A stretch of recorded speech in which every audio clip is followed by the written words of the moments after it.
You ask Tiger to solve. This deals with linear equations with one unknown. The final result is x equals 6. Let's solve it step by step. Group all x terms on the left side of the equation.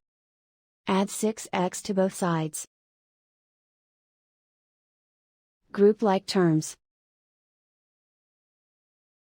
Simplify the arithmetic. Group like terms. Simplify the arithmetic. Group all constants on the right side of the equation. Subtract 1 from both sides. Simplify the arithmetic.